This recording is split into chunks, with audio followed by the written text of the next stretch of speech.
Hello everyone and welcome to our free webinar, 7 questions MBA applicants often ask. My name is Alexandra and I am the moderator of this webinar on behalf of Prep Advisor. Today, Dr. Don Martin, former admissions dean at Columbia and founder of Grad School Roadmap, will discuss the 7 questions prospective students often ask and how to avoid the biggest mistake MBA applicants make and more. You can send your questions during the entire webinar by typing them in the question chat box, and after the presentation, Dr. Martin will answer them. Let's check the sound now. Could you please write in the chat box if you can hear me?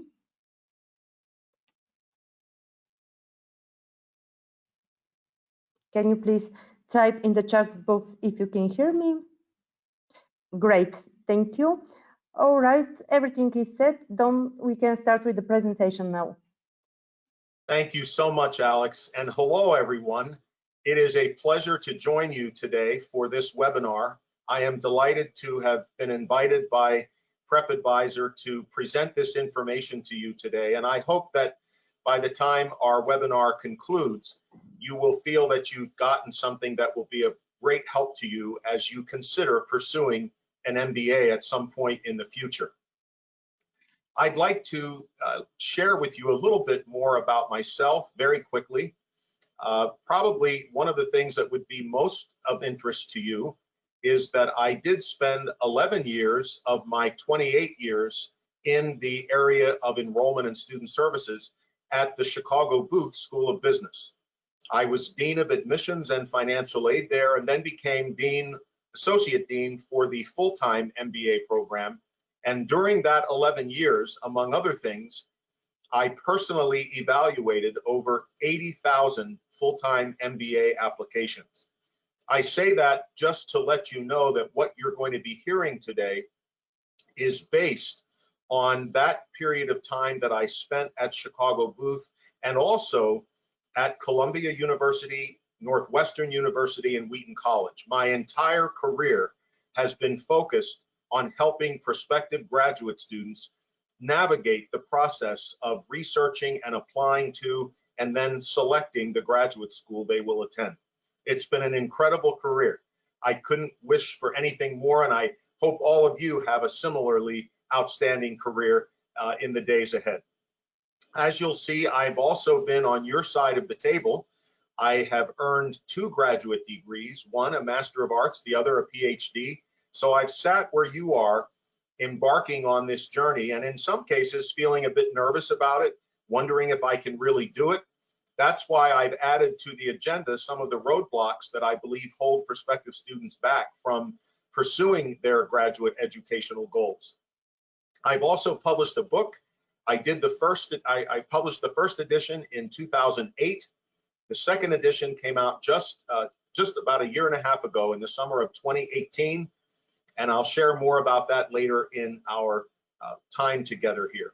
Now I'd like to share with you a little bit about what I plan to discuss today.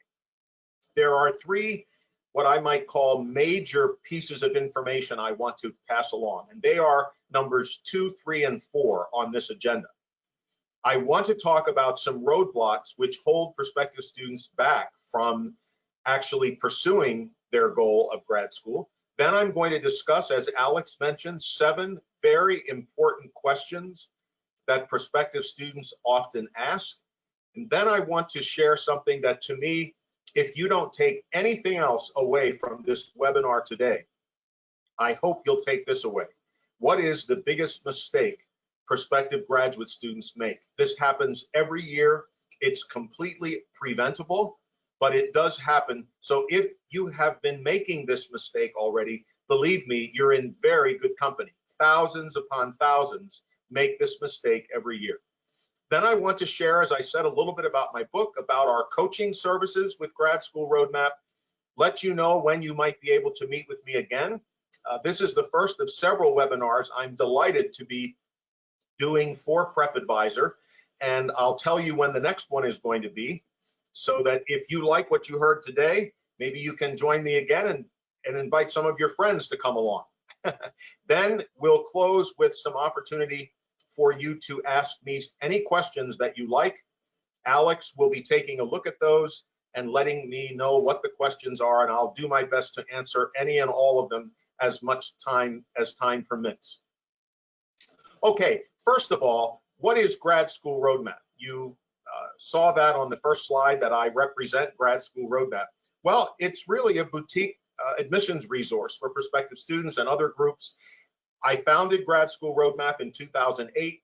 Our team is exclusively former graduate admissions deans or directors, which is something that I'm very passionate about. I believe if you're going to be getting information from someone about this process, this very important process of getting a graduate degree, earning one, it's important that you be speaking with someone who, as they say, has been there and done that. And we have. As you've heard me say, I did this for 28 years. It was my entire career. So what we share is based on that wealth of background that we have. As you can see, we speak on college and university campuses. We do webinars constantly, and we've coached to date over 350 graduate school applicants with a success rate or an admission rate of 97%. So it's been a very, very wonderful adventure these last 12 years, and have enjoyed it very much. So that's just a little bit about who I am and Grad School Roadmap. Now, I want to move to the very first of these three main pieces of information that I'd like to share with you today. That first is 4 roadblocks for prospective graduate students. What do I mean by a roadblock? Well, I guess I would describe it as maybe a myth, a perception about something that you believe will prevent you from getting a graduate education. And over the years, as I've talked with prospective students, these 4 roadblocks have been mentioned the most in terms of, Dr. Don, this is a situation, and so I don't think I'm going to go to grad school. So I want to discuss these because I believe that there may be some genuine roadblocks that hold people back for a period of time or perhaps for a longer period of time. But these 4, I do not believe should truly be roadblocks. I don't believe they are, even though many prospective students think they are. So what's the first roadblock? Well, you might guess it. I can't afford it. It's too expensive. I just don't have the financial means to afford to go to graduate school. This is a very real concern, I would say, on the part of just about every single prospective student worldwide, because graduate education is not cheap. It is expensive. But I would suggest to you that it is also affordable with some planning, with some research ahead of time. There are some things both US citizens and international students can do to increase the likelihood of them receiving free money, scholarships, fellowships, assistantships, grants, whatever it may be. There are opportunities for that to happen. And I believe oftentimes prospective students are not as well informed about some of these choices and some of these options. So please don't automatically assume that this is off limits because of the cost. I will share from personal experience. I actually ended up going for my master's and my PhD, both degrees. I started out with absolutely no scholarship help whatsoever. I did not have any help. I had to borrow for the entire at the beginning of both programs.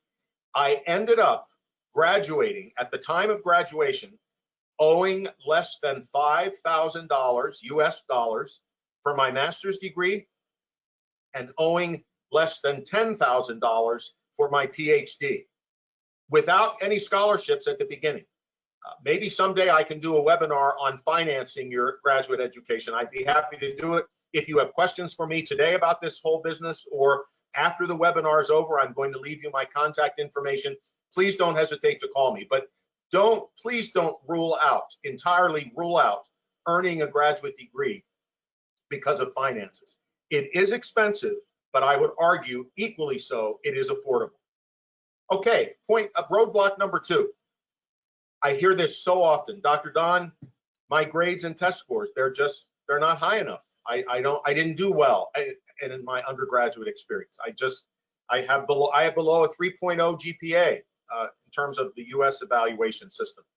My test scores are very low, and they won't look at me.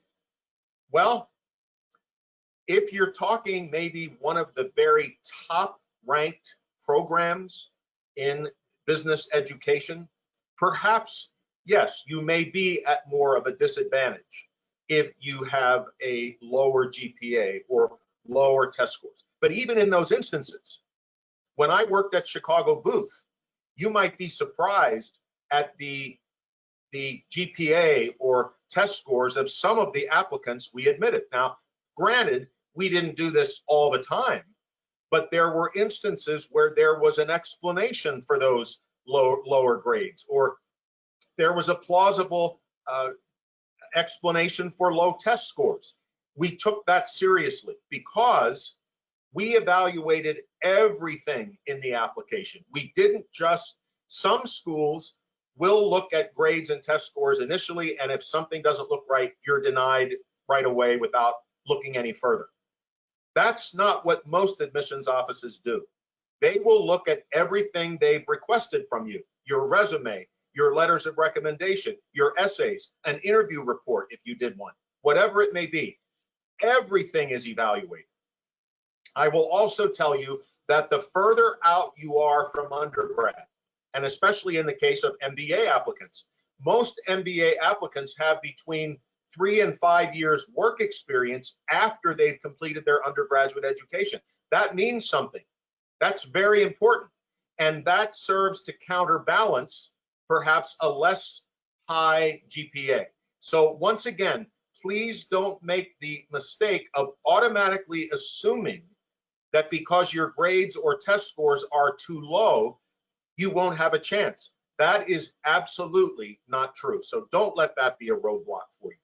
Number 3, I have to get into a top ranked program. I have to do that. I can't, if I get into a top 30 program, that's not good enough. Well, I understand that all of us, every one of us, likes to think that we're competitive enough to get into a really high ranked program. That's a very nice accomplishment. I do not have any quibble with that at all. That makes sense. And I'm not suggesting that you shouldn't look at top ranked programs. But let's just think about this for a moment. Did you know there are over 800 accredited MBA programs in this world? Over 800, probably more by now. But when I last checked, about 800 of them. I find it fascinating that some students think that only the top 5 are worth considering. I think that's a little short-sighted, to be honest with you. Furthermore, I've been doing this work, as I've told you, for 28 years now.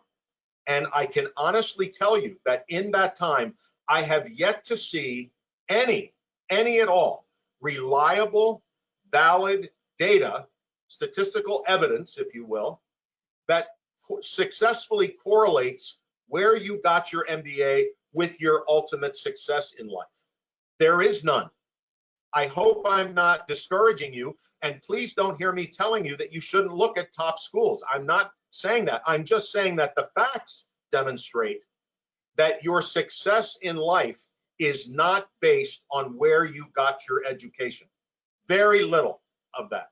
It might open some doors in the beginning, but if you took a look at the alumni list of the top 5 MBA programs currently ranked, I bet you'd find there's many who have been dismal failures. So this is not the end all. Just be careful that you don't settle for just deciding to apply to the top programs without doing something further, which we're going to talk about later in the presentation. The final and 4th roadblock, I'm too old. Some students believe that, for instance, with an MBA program, if they get into their 30s, it's not worth it. Nobody will look at them.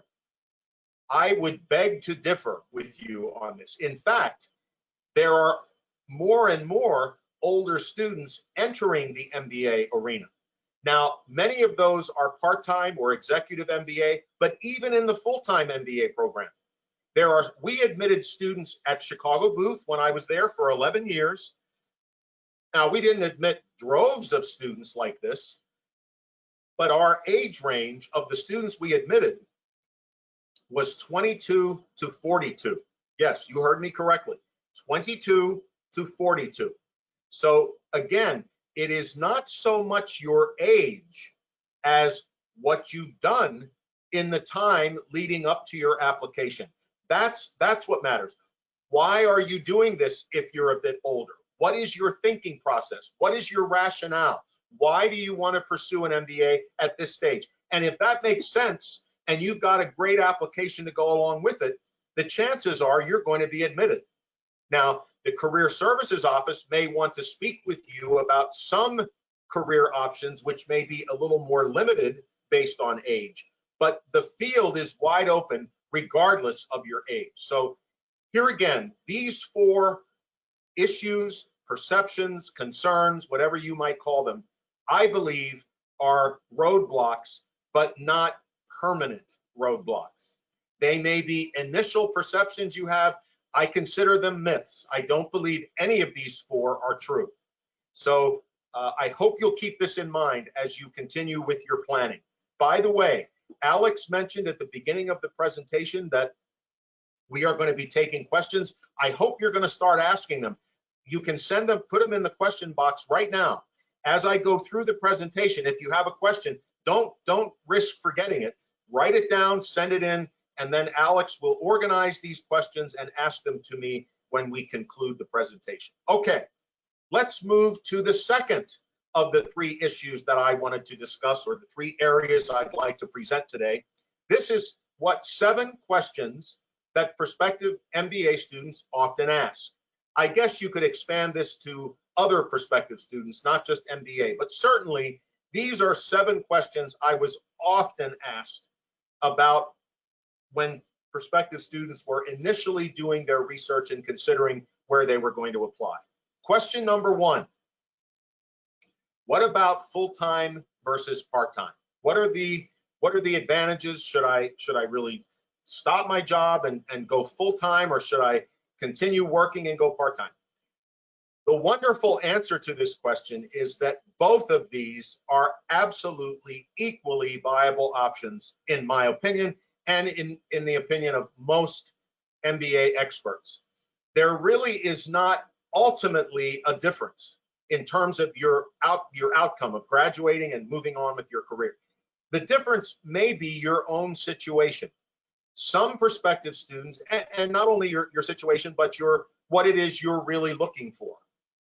It could be that you really do want to delve into an MBA program. You don't want to be distracted with work.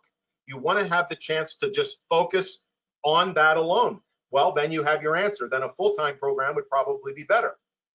Others, maybe you have family concerns. Maybe you have other issues that are weighing. Maybe you're working in a family business, or maybe financially you just don't believe you could afford to do a full-time program, but you do believe you could figure out a way to do it on the part-time basis. Either one of these options is absolutely viable. I do not, honestly, at this stage, there is really the only major difference is the amount of time it may take you to complete the program. Obviously, it would take a little longer if you're going part-time. But I can tell you that at Chicago Booth, the full-time program course requirements, career services options, extracurricular opportunities, leadership programs are the same whether you're full-time or part-time. It really, there's very little difference, if any, except for the time frame. So that's how I would answer that question. The second question, what about studying in the US versus studying elsewhere, studying abroad? Well, here again, I would say what I did for question number 1. There is no preferable place to earn your MBA other than what you believe will be best for you. For instance, some MBA or prospective MBA students would like to work in Europe or Asia or Latin America or Australia or Africa. They want to work, do their life's work overseas.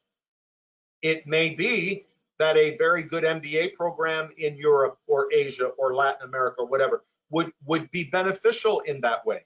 It would not be necessary to come to the US.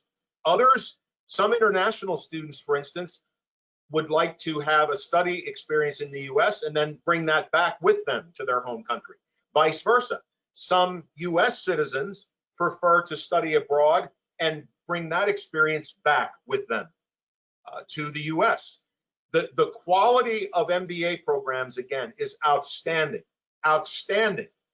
And once again, per my earlier comment, the ranking of a program is less important than what you have taken from that program, how well you learned from that program, and who you are as a person. When it ultimately comes to hiring you, to evaluating you, I believe most recruiters would say they look far less at where you went, but what you learned and who you are and whether you're a good fit for them. That's what's most important. So here again, in terms of full-time, part-time, US, abroad, the field is wide open. You have many, many options that you can consider, all of them fairly equally viable. Question number 3. What are the best criteria for me to evaluate in an institution? Well, this again may vary depending on the person. In my book, in chapter 1, I actually suggest that there could be 26 aspects of a program that you might want to evaluate. 26.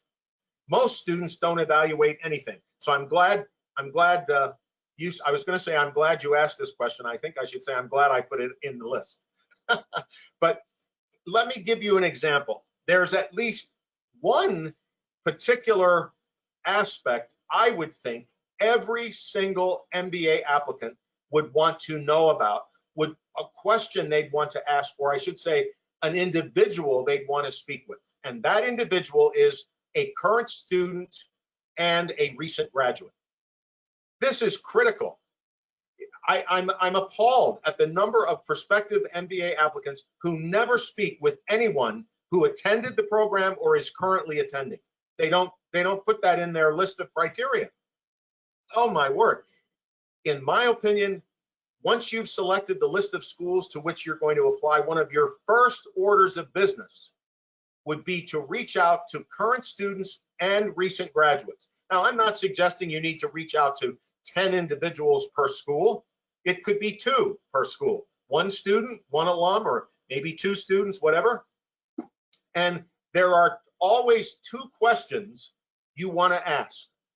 In every case, when you get a hold of a current student or a recent graduate, here are 2 questions you should absolutely ask them every time. Number 1, what did you or do you like most and least about this program? And they better be able to tell you both, because no program is, you better not be looking for perfection in an MBA program. You're not going to find it. Excuse me a minute, I just need to take a drink of water.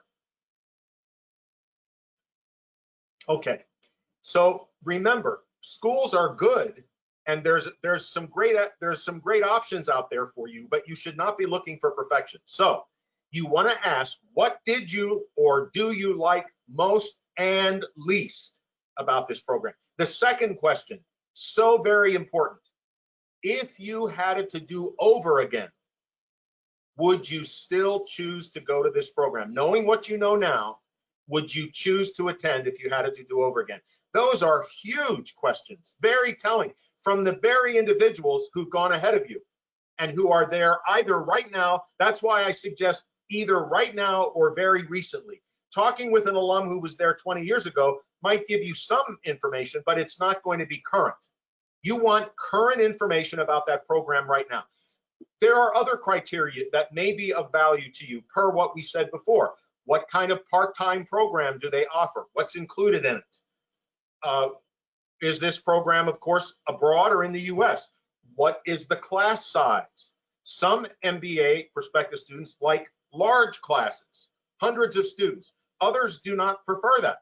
They prefer a much smaller class size. And thankfully, there are both. There's a wide variety of class sizes out there. So you should be asking yourself, what is most important to me? And I would suggest that you not start out with what is the ranking of the school. I really would. You might want to put that on there, but I wouldn't have, that wouldn't be my first question. My first question or questions or criteria would be, what are the things that are most important to me as a person, just to me, as I evaluate this program? Okay, question number 4. Good question here. I'm often asked, should I reach out to faculty? Absolutely, yes, you should reach out to faculty. Now, will all of them respond? Probably not. I found a very differing response rate among faculty when prospective students reached out versus if admitted students reached out before they started attending. But nonetheless, there are many, many faculty who are willing to speak with you. And if even more so, you have done some research and discovered that there is a faculty member or two at a particular business school that really you would love the opportunity to study with. You just have been amazed by their research, their papers, a book you read, a speaking engagement you attended, whatever it may be. By all means, you should reach out to them. There is, and in some cases, this should never be, you should never, ever, ever, ever ask them to recommend you to the admissions committee. That's a no-no. That's the kiss of death if you do that. Do not ever, ever, ever ask them to do that. But it may very well be that as the result of some communication with you, some faculty of their own volition will recommend you to the admissions committee. This happened to me all the time at Chicago Booth. I'd get an email message or I'd see a faculty member in the hallway. They'd say, Don, I've been communicating with a student. I'm so impressed with them. Can I send you some information? I'd say, sure. And they would send me something. So your purpose in reaching out to them is to understand a little more about what they're doing, find out if they ever hire students to work with them as an assistant. That's something you could inquire about. Make sure to ask if they're planning to be teaching in the coming year. Some tenured faculty members rotate the classes that they teach. They don't always teach the same class every year. You might want to know if they're planning to teach in the year that you're wanting to start. Those are very, very valid questions. And if you have a question about something you've read that they wrote or said or published, whatever, by all means, believe me, faculty members love to talk about their research. They love to do that. So by all means, especially if you're planning far enough ahead, you will have time to do this. It could be very important to you that you do. Okay, question number 5. Oh dear, our time is moving along quickly here. Let me keep going. Is a campus visit really important? Yes, it is. But let me quickly add what I mean by that. Not everyone has the ability to visit campus in person, but they do have the ability to either visit in person or visit online, take an interactive campus tour, familiarize themselves with the campus. That's what's critical. You need to be able to know about the campus that you might end up being on for 2 years or longer. That is critical. Some of the students that would come to Chicago Booth, do you know they never ever looked about where we were located? Nothing. This happened at Columbia. I'd have students come in to speak with me, had never visited the campus, just were so mesmerized because it was New York, I guess. Or in the case of Chicago Booth, you know, something about Booth being so highly ranked or the incredible number of Nobel Prize winners on the faculty, which are all good things, mind you. But they clearly had not looked very closely at the campus itself. That's important. You need to be able to know about that because if you're asked, why are you considering our program, you may want to share with them a couple of specific things about the campus that have impressed you. So again, Visiting in person is not absolutely critical. If you can, yes, I think that would be incredible. You do get a better feel if you're there in person than if you're visiting interactively. But between the two options, yes, you need to make sure you are familiar with each of the campuses of the institutions that you're considering. That is very, very important. Next question. What about extracurricular volunteer activities? Is that important for my application? I have 3 words for you. Yes, yes, and yes. Absolutely, this is important. Now, let me qualify that with one thing. Some students have to work during their undergraduate years, or there were other things that they have to take care of loved ones. They had a medical crisis of their own, and they were not as free to do some of these things. If that's the case, that's perfectly understandable, and therefore that needs to be explained in an essay, in an optional essay, or an additional essay. However, many MBA programs, almost all, have what's called an optional or additional essay. And they ask, is there anything else you would like to tell us about your background that would help us? That's where you should tell them that. But if that is not the case, yes, we do want, MBA programs are looking for students who are not just solid academically, but who have the ability to reach beyond academics, to be involved with their fellow students, get involved extracurricularly or in volunteer activities.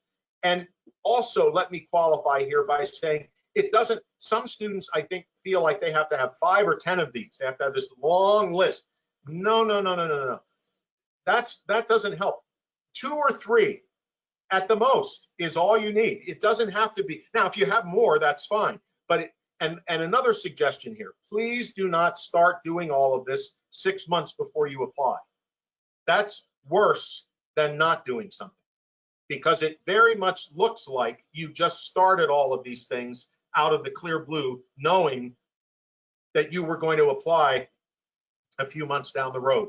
That doesn't look very good. So yes, where you can, do some extracurricular work, do some volunteer work. It's a phenomenal thing to do. I do it myself right now. I volunteer on a regular basis. So get involved in that. But remember, it's not the quantity of these things, it's the longevity of them and the quality of them that demonstrate that this is something that is really a part of your life, that you didn't just start a few months before applying. Okay, the last of our 7 questions, and I know there are many more questions. I have 10 in my book. But here's the 7th. How can I truly be noticed as an applicant? As I mentioned at the beginning of this presentation, I have the privilege of having been invited by Prep Advisor to do some additional webinars this year. And I'm going to be telling you about my next one toward the end of this presentation, but we're going to be covering this in some of our upcoming webinars. All of these are good questions. This is particularly a good question for you as you consider applying. For right now, I'm going to just mention a couple of quick things. The very best advice I could ever give you of how to be noticed, and I probably should have said, how can I truly be positively noticed? Because applicants get noticed, but sometimes it's not in the way they want to be noticed. So this is, how can I be really noticed in a good way? 2 words. I hope you write this down. 2 words. Be yourself. Be yourself. I believe sometimes that MBA admissions offices do a disservice to applicants by suggesting that they have to have this incredible story and they have to be so motivated. And yes, we are wanting to get to know applicants, but I think it ends up making applicants think that if they don't have some horrendous something they've overcome, or they've climbed, Mount Everest, or they swam the English Channel, or if there's not some major humongous thing in their life, they're not going to be noticed. The best way to get noticed, especially in the beginning in any interaction, is to be yourself. While most of us are not psychologists, I think we all as human beings have a sense of when someone is being themselves and someone isn't.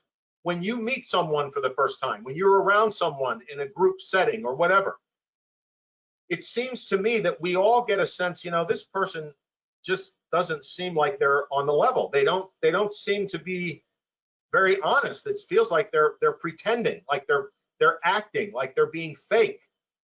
When you get that sense of someone, what is your reaction to them? Do you want to run up to them and say, oh, let's have a cup of coffee, I really want to get to know you better? No, you kind of back off and say, oh, I'm going to kind of watch them a little more closely. I don't know about them. Well, it's the same in the admissions process. If admissions folks get a sense that you are trying to be somebody you're not, that is the kiss of death. That's the worst thing you can do. So be yourself. Just be who you are. Oscar Wilde, the famous individual, said it best when he said, be yourself. Everyone else is already taken. Great advice. And further on this year in the webinars, I'll talk about some other ways that you can truly stand out in a positive way as an applicant. I hope the questions here and more particularly the responses have been helpful to you. Now let's move to the third and final of the informational types of this webinar that I want to present. And as I said at the beginning, if you don't take anything else away, if you didn't write anything else down today, I hope you will write this down. What is the biggest mistake MBA applicants make? You may have guessed this already, and I'm going to try something here. In the questions box on your control panel, now there are no right or wrong answers. I'm not going to read them out to anybody or anything like that, but would any of you be willing to write in the question box what you think the biggest mistake is that MBA applicants make? Would anybody like to take a chance and do that right now? I'll wait I'm not trying to force anybody, but I'll wait about 10 seconds. So does anybody have a response as to what you believe the biggest mistake is that prospective MBA applicants make?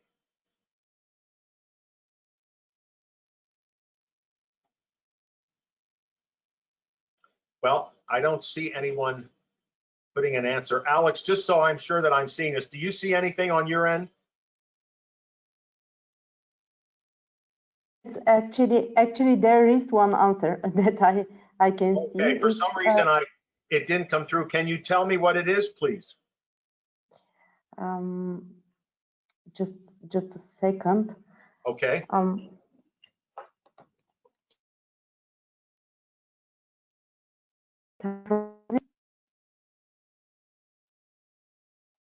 Well, Alex, can you hear me? I can hear you now. Yes, I can hear you. Yeah. The applicants do not optimize their time properly. They do not organize their time appropriately? Yeah. Okay, good answer. That is a very good answer. And you know what? That is, whoever gave that, that's an excellent response. That is one of the things that applicants, where they make mistakes. You're absolutely, in fact, it's interesting you said that, whoever it was, because wait till you see what my next webinar title is in April. Wait till you see what we're going to talk about. So that was excellent. Thank you. I would like to suggest that based on my experience, the biggest mistake MBA applicants make is this. And there we go. Not doing adequate research before applying. That is the biggest mistake that you can ever make. And what's sad is there's no excuse to make this mistake. I just mentioned when I wrote my book, the first chapter is all about how to do good research, among other things. But it's an entire chapter devoted to helping you well before you submit those applications. As I said earlier, there are 800 accredited MBA programs out there, and many applicants do not do any research at all. It's so sad to me. Their sole reason for applying is a ranking and word of mouth. Now, those are okay, but they should be included in a host of other areas you're looking at, not just those. If you only go with those, I think you've shortchanged yourself. Your biggest mistake is not doing adequate research. Now, couple of tips on how you can avoid this mistake. Number one, as I said earlier, spread the net wide. If you have 800 MBA programs to consider, even if you've already narrowed it down to, I want to study in the US, I want to study abroad, okay, that narrows it down. Maybe you've decided that you would prefer studying in a larger urban area versus a more rural setting, that's okay. But that you should not be thinking of names of business schools right now. You should just be thinking of what you think you would like the most, what would be most appealing to you. Then you start plugging in the names. Many people have the names first before they look at anything else.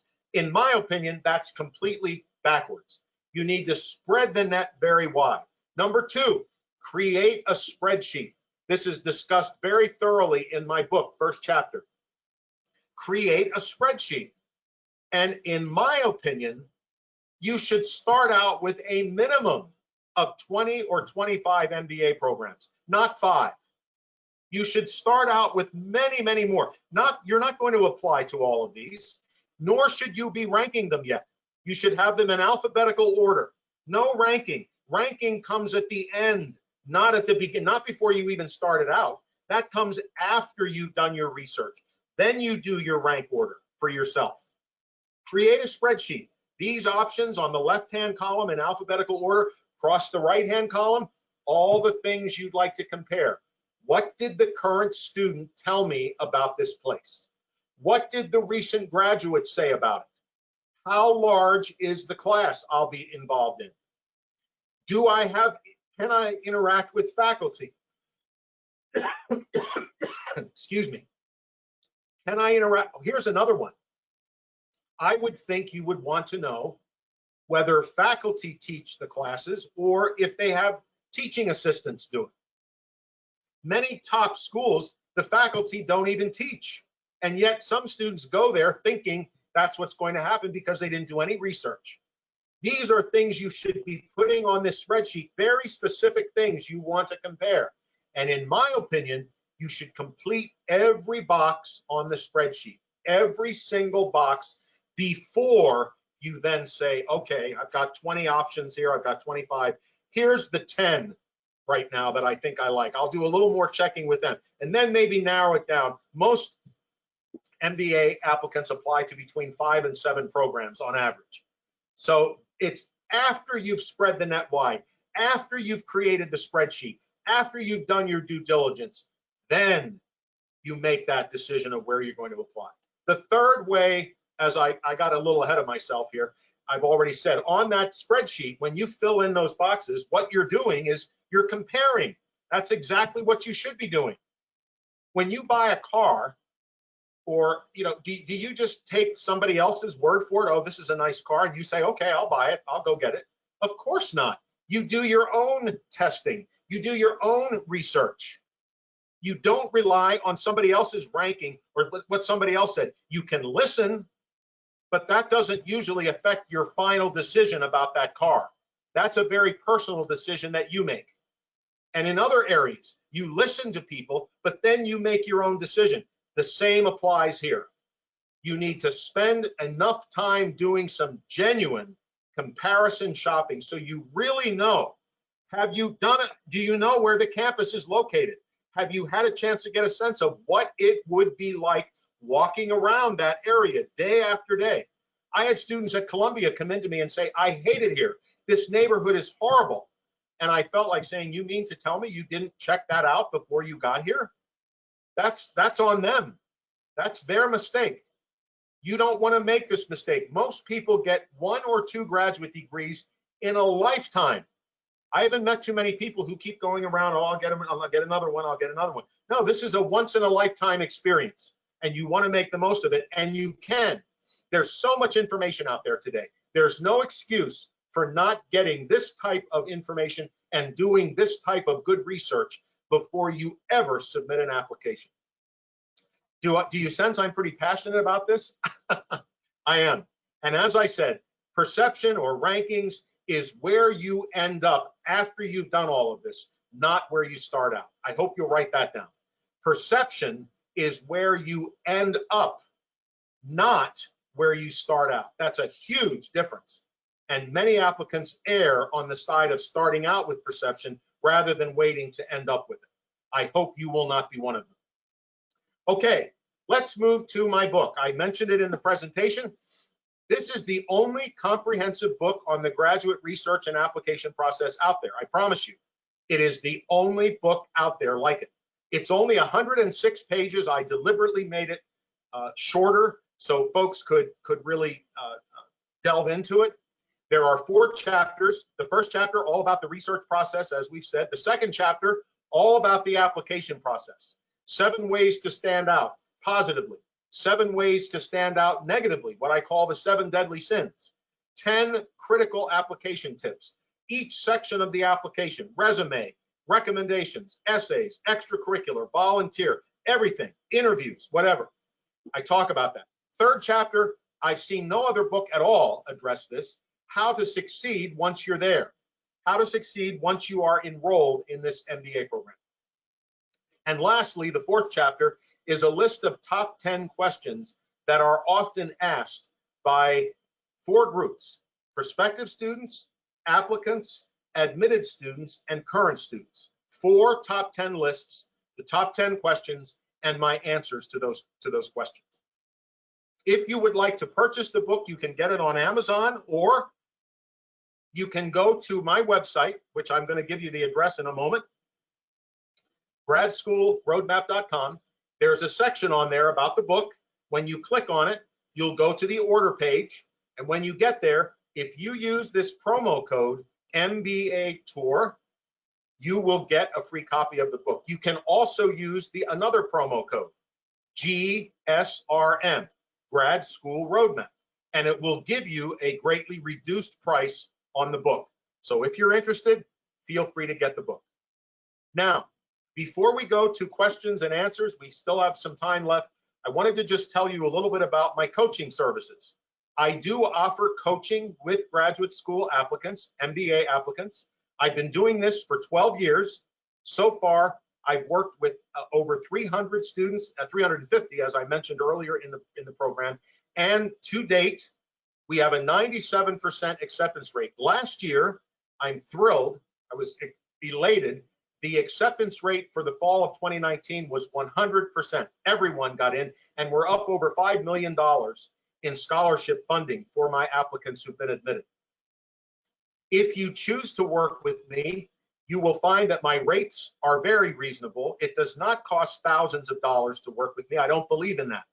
I believe my rates are some of the best out there, truly.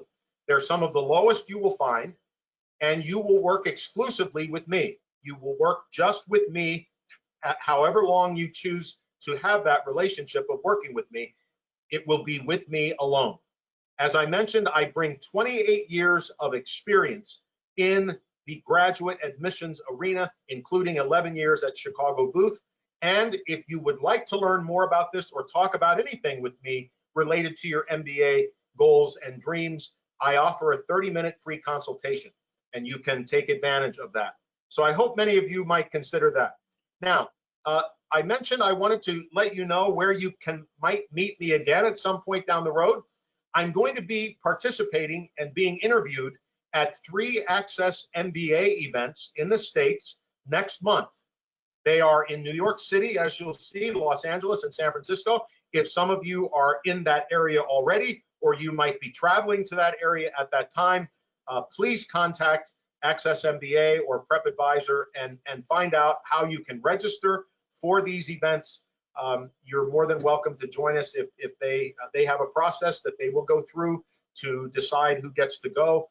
And I hope you might be one of them. So, and then you can join me again on Friday, April 24th, when I talk about a very important aspect of the research process. It's in chapter 1 of my book, the MBA application checklist. These are critical things you need to be doing, again, well ahead of applying. You don't want to wait and rush through these things and be doing them all at once with only 4 weeks to go before you have to submit first round applications. Many people do this. They end up rushing, making absolutely unnecessary mistakes, and it costs them. They end up being denied or waitlisted. Don't let that happen to yourself. Join us on Friday, April 24th. Tell your friends. We'd love to have you join us at that time for that webinar. Okay, we're approaching the end of the webinar. Here is my contact information. As I told you, if you are looking for a 30-minute consultation, you can email me directly at dmartin@gradschoolroadmap.com. You can call me, or you can complete our contact form at the gradschoolroadmap.com website, where you can also go to order a book. All right, I certainly hope that this information today has been helpful to you. That's my #1 goal. I hope you're leaving, when we finish in a few minutes, I hope you will be leaving feeling that you got something that you came to get here. And if you have any other questions that you are not planning to submit for Alex to ask me today, please feel free to contact me directly. I'll be happy to chat with you or answer your questions. But right now, I hope you've sent some questions in. And thank you so much for joining me. I'm going to stay online now. And Alex, I'm going to turn it over to you to see if we have any questions that anyone has asked. First, I would like to thank you for the meaningful presentation. And actually, I would suggest that we proceed with the questions because we have a couple. Okay. So the first one would be, do you think we shall apply to 4 or 5 programs, or it is better to concentrate to 1 or 2? How can we understand our chance to be accepted preliminarily? That's a very good question. In my opinion, I think it's dangerous to only select 2 schools, especially the higher ranked they are. Some applicants, as I said, they only think they want to go to a top school, so they'll select 1 or 2, and the chances of admission are lower. Most MBA programs do give some information on the admissions website about the percentage of their applicants that they admit.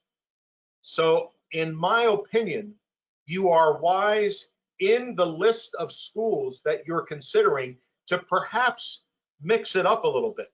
If you want to put a top school in there, even if you think you may not have as good a chance, go ahead. I just was coaching with someone recently who said, I just wanted to give it a try, and there's nothing wrong with that. But this person also applied to 6 other programs that were not right at the #1 or #2 spot. By the way, it's just came to me, I did my very first event with Access MBA last November in Washington, D.C. And several students came up afterward, and I ended up getting a chance to do some coaching with one of them. And I'm happy to tell you that of the 5 schools he applied to, he has received interview invites to 4 of them. I just thought of that, so I wanted to pass that along. But I recommended in this case that he apply to 5, and he did. I think 1 or 2 is a bit low. I think it ought to be a little bit wider than that. But also keep in mind, many qualified MBA applicants are denied every year, not because there's anything inherently wrong with their application, but simply because there's not enough space. I went through this at Chicago booth every year. It was excruciatingly difficult. We had over 5,000 applications every year for 500 seats in the class. That's 1 out of 10 who could get admitted. That's a very, very difficult process to manage. So when you apply, you put your best foot forward, but if it doesn't work out, that is not an indication that you are inferior or that you are not capable of doing MBA work. Not at all. And we're going to talk later this year in one of the webinars about what to do if you're denied. It is not the end of the world by any stretch. It is absolutely not the end of the world. Very good question. Is there another question, Alex? So the next question is, will future employers be reluctant to hire me if I am 36 and have paused my career for a full-time program? Oh, I'm so glad you asked that. Let me make sure I heard the question correctly. You are 36 years old and you are wondering if you would go to a full-time MBA program, how viable you would be as a candidate to be employed. Alex, did I get that right? Yes, yes, after the full-time program. After the full-time program. Okay. Yeah. You are absolutely viable for employment. Now, that said, if you recall back in the presentation, I said, if you are a bit older, if you're in your 30s or early 40s, when you are admitted, the Career Services Office will probably reach out to you and say something like this: we would like to discuss with you what we are currently finding in terms of where older MBA full-time graduates are most viable for employment positions. And believe me, there are many where they are viable. But there might be some where it's a little less likely, not impossible, but just where there's not as many opportunities. That's the only difference. I'm so glad you asked. Yes, you are viable at that age. You can do a full-time program and be employed afterward. Absolutely, I would absolutely say yes with 100% certainty. Great, great. So the next question is there a wrong answer to the question, why would you like to study an MBA with us? I'm assuming we are talking about the interviews, for example. Okay, let me make sure I heard the question again, Alex. This person, I believe, is asking what is the best response if asked to why a question, why would you like to study an MBA with us? Okay.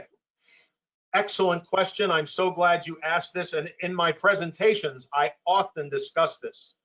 Whether this is asked of you in an interview or whether it is asked as one of your essay questions, here's what you need to do. You need to be able to provide an answer that cites examples that are not true of any other MBA program. You know what that eliminates?